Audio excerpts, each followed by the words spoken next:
Selamat pagi semuanya, salam sehat dari aku Galuh Aprilia dengan Kata Syedayana. kami dari podcast SD Islam An-Najah. Hari ini akan membahas tentang pencegahan nyamuk demam berdarah. Jadi adik-adik simak dengan baik-baik ya, karena nanti di akhir podcast ini akan ada pertanyaan-pertanyaan yang akan membahas tentang materi hari ini. Nah, sebelum kita mulai, aku mau tanya dulu nih sama Kak Tasya.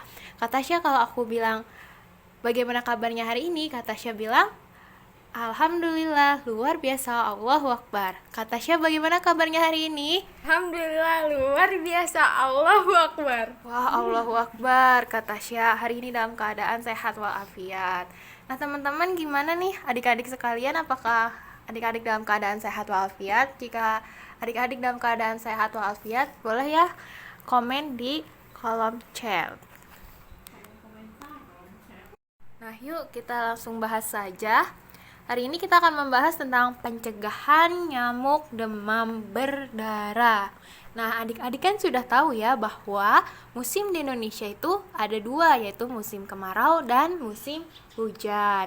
Berbeda dengan negara-negara lain seperti Eropa, Amerika, dan benua lainnya yang mempunyai 4 musim, musim gugur, musim panas, musim salju, dan musim panas. Nah, sekarang kita akan lanjut lagi ke pembahasan kita hari ini, yaitu tentang mencegah nyamuk demam berdarah. Nah, adik-adik kan sekarang lagi musim penghujan. Nah, ada yang tahu tidak? Biasanya musim penghujan itu ada yang akan menyerang adik-adik sekalian. Nah, kita sudah ada Kak Tasya yang akan membahas tentang pencegah nyamuk demam berdarah. Nah, sebelum itu kita tanya dulu yuk ke Kak Tasya. Kak, penyakit apa saja sih yang muncul di saat musim hujan? Penyakit musim hujan yang paling sering dialami orang di Indonesia adalah yang pertama, influenza atau flu. Yang kedua, diare. Yang ketiga, demam atau tipes.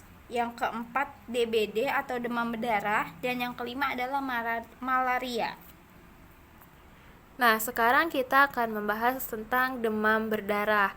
Nah, Kak, mau bertanya nih, pasti adik-adik juga mempunyai pertanyaan, jenis-jenis nyamuk apa saja sih yang berbahaya dan alasan mengapa mereka berbahaya?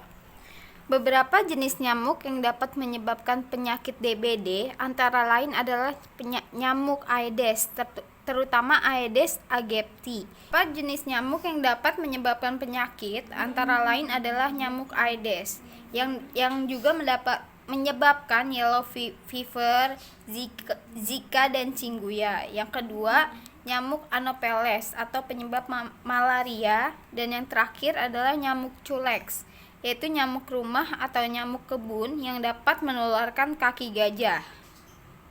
Nah, tadi kita sudah mengetahui ya jenis-jenis nyamuk yang ada di lingkungan kita. Nah, sekarang ke pertanyaan selanjutnya. Kak, ada nggak sih ciri-ciri orang yang terkena demam berdarah? Yang pertama, ciri-cirinya adalah demam tinggi yang terjadi secara mendadak. Yang kedua, otot terasa nyeri. Tidak hanya demam, pengidap DBD juga cenderung akan merasa nyeri pada beberapa bagian tubuh, misalnya otot tulang, otot sendi, dan bagian belakang mata. Terusnya, sakit kepala, muntah dan mual, tubuh mengalami kelelahan, muncul ruam merah. Nah, selanjutnya nih, apa penyebab lingkungan rumah bisa terkena demam berdarah? Nyamuk penyebab DBD cenderung berkembang biak di tempat yang gelap, kotor, dan lembab. Misalnya di tumpukan sampah yang terdapat sampah kaleng, ember, atau botol yang berisi genangan air. Sampah yang dibuang sembarangan akan mudah terisi genangan air hujan yang dijadikan sumber tempat nyamuk untuk bertelur. Oke, sekarang ke pertanyaan selanjutnya. Nah, mungkin ini adalah kesimpulan dari nyamuk demam berdarah ya. Kak, bagaimana sih cara menanggulangi atau mencegah DBD di rumah?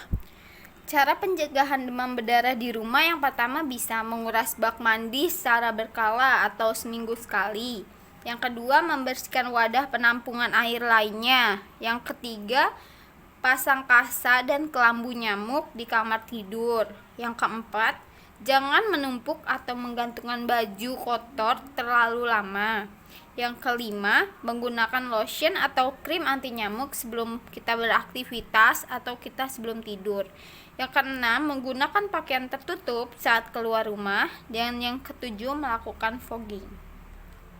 Wah, hari ini kita mendapatkan informasi yang bermanfaat. Oke, terima kasih Kak Tasya yang telah berbagi ilmunya tentang demam berdarah. Nah, anak-anak, kalian bisa nih menerapkan bagaimana cara menanggulangi atau mencegah nyamuk demam berdarah di rumah dengan cara yang tadi telah dijelaskan oleh Kak Tasya, yang ada 7 cara pencegahan demam berdarah. Nah, terima kasih.